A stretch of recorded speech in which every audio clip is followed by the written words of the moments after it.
Gertakan demi kursi cawapres.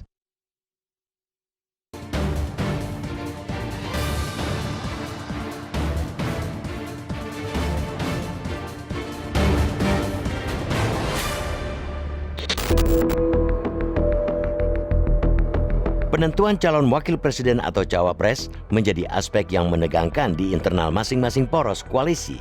Semua partai dan koalisi yang mengusung calon presiden masih terus berbicara soal nama-nama potensial dan belum kunjung memutuskan figur final. Padahal, sebagian partai politik ini menampaknya mulai kehilangan kesabaran untuk cepat-cepat menentukan pasangan dari masing-masing kandidat calon presidennya. Ancaman pun mulai dilontarkan. Tenggat waktu penentuan cawapres juga telah didengungkan. Setelah Partai Demokrat yang mendesak penentuan cawapres di Koalisi Perubahan untuk Persatuan atau KPP segera dilakukan, ancaman serupa disuarakan Partai Kebangkitan Bangsa di internal Koalisi Kebangkitan Indonesia Raya atau KKIR. PKB bahkan membuka opsi untuk menetralkan kembali posisi politiknya dalam Pilpres 2024. Rencana ini dilakukan apabila Koalisi Kebangkitan Indonesia Raya atau KKIR yang terdiri dari PKB dan Partai Gerindra belum juga mengumumkan capres dan cawapres pada Juni ini.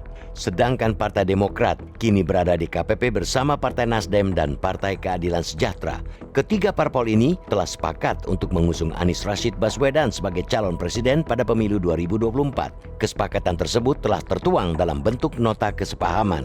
Baik PKB dan Demokrat sama-sama berhasrat agar ketua umum mereka bisa ikut berkontestasi dalam Pilpres sebagai kandidat cawapres dari masing-masing koalisi.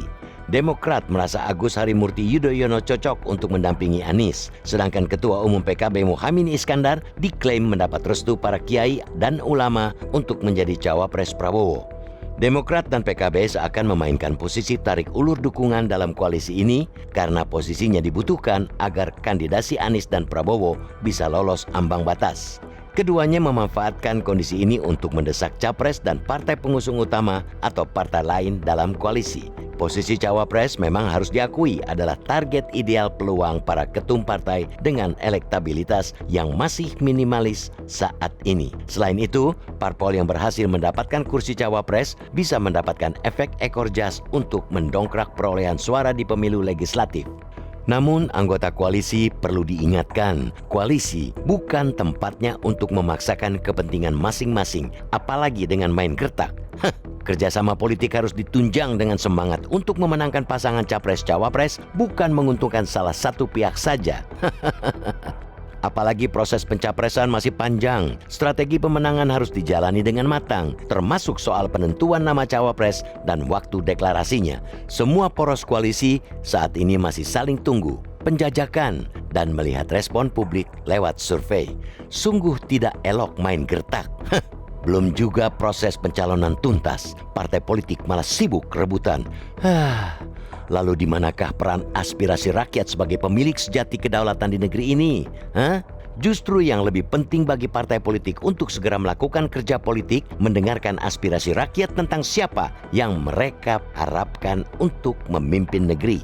Mencari tahu harapan apa yang rakyat inginkan dari pemimpin baru 5 tahun mendatang jelas lebih produktif dari sekedar saling memaksakan figur yang justru bisa dinilai para konstituen sebagai keterbelahan koalisi. Lebih baik tumbuhkan suasana saling percaya di internal koalisi masing-masing. Percaya atas strategi kemenangan yang telah disusun. Percaya pada kerja politik untuk mendongkrak kepercayaan rakyat yang lebih besar lagi.